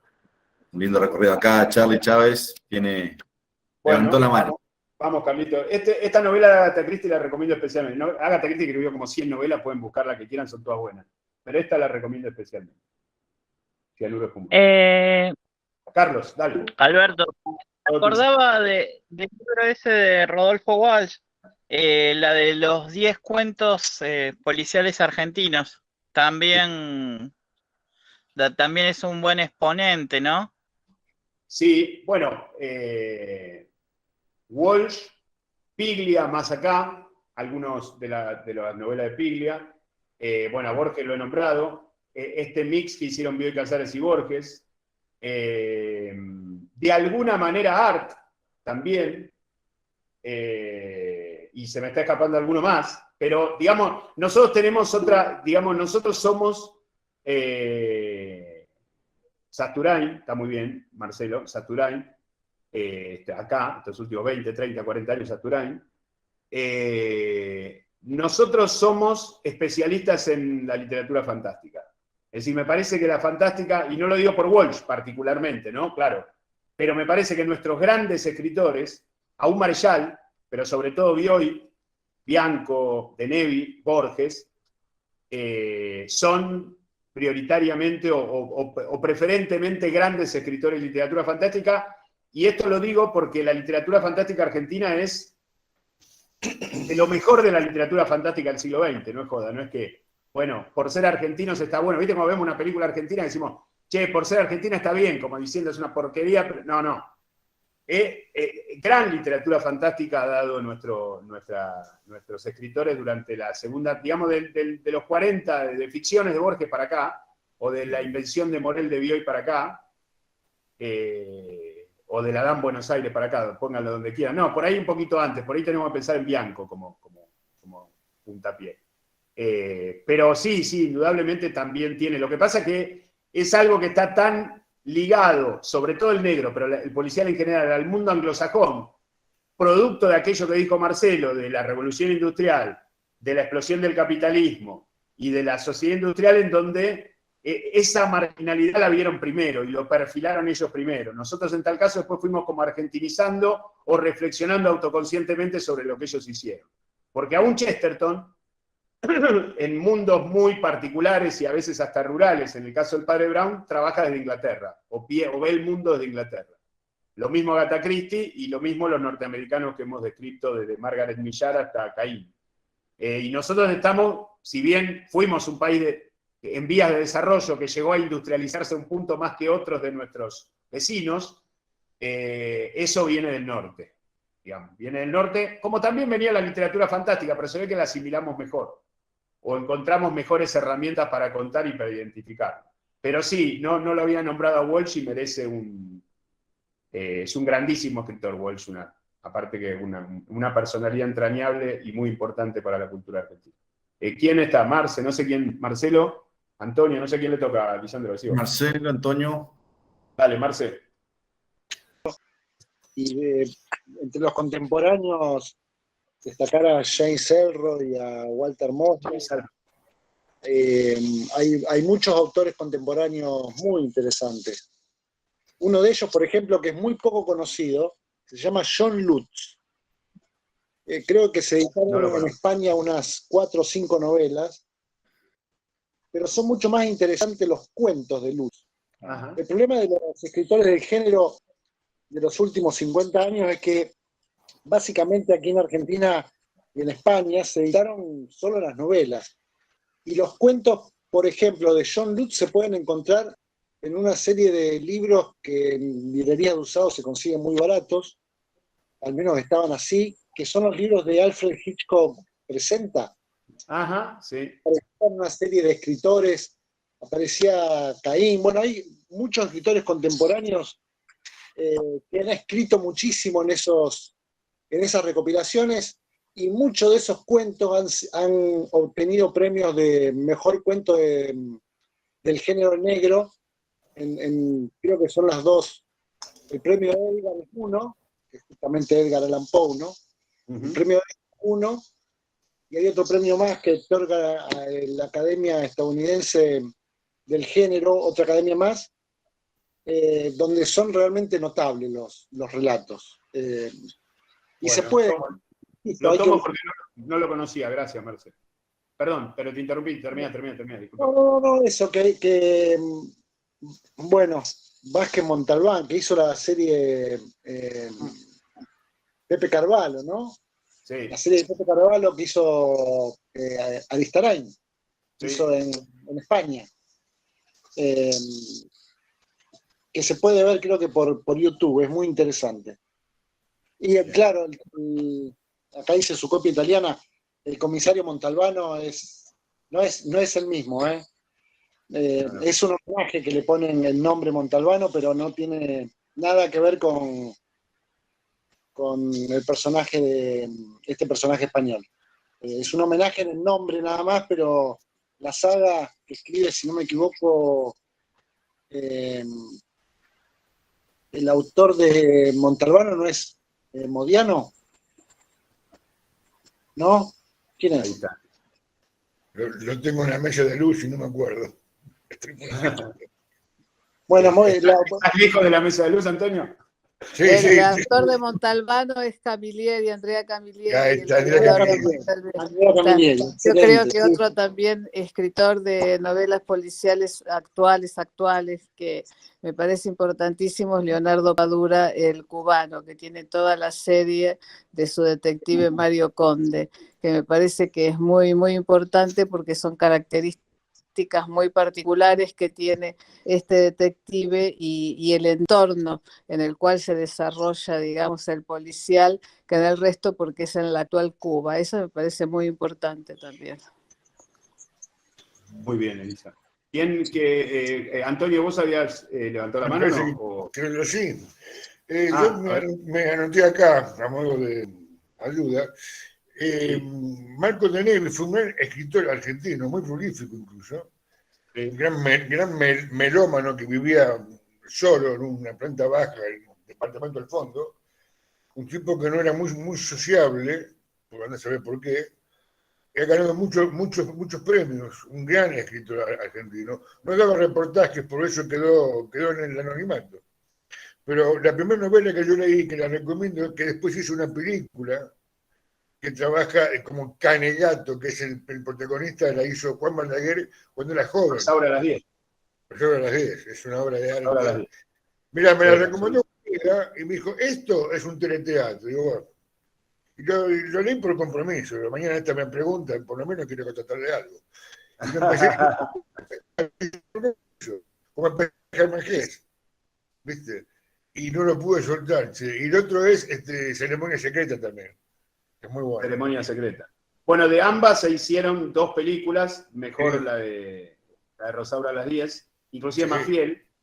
De hecho, De Neve participó en el guión de Rosaura a las 10 como guionista, como co-guionista, pero sí, Ceremonia Secreta aparte tenía ese formato de novela corta que se ve en Los Asesinos los días de fiesta, en Ceremonia Secreta, en Rosaura a las 10, que no es una novela larga.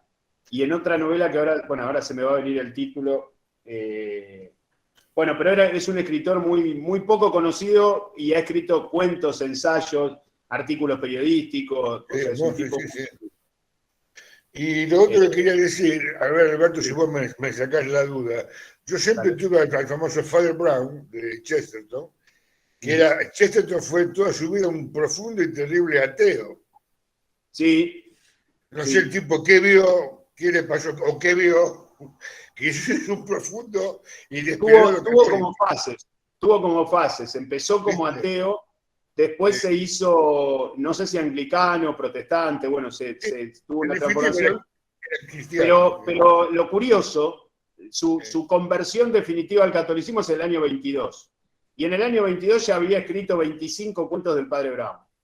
El tipo estaba influido, ahora no me acuerdo el nombre del sacerdote, pero de un amigo de él que era sacerdote, en donde de alguna manera imitó o tomó como referencia para la creación de su personaje, y de alguna manera su propia literatura lo fue convirtiendo, al revés, digamos, en lugar de convertirse primero y después expresarse como un escritor católico, digamos, la misma literatura le fue dando esa dinámica, porque es muy curioso que él oficialmente se convierte en el año 22, y en el año 22 ya había escrito por lo menos 25 o 30 cuentos del Padre Brown, y él era al principio, cuando empezó como periodista, empezó en el mundo de las letras, un ateo furioso, sí, tal cual. Y lo que nunca me quedó claro es si el famoso Father Brown, el Padre Marrón, era un sacerdote o era un monje.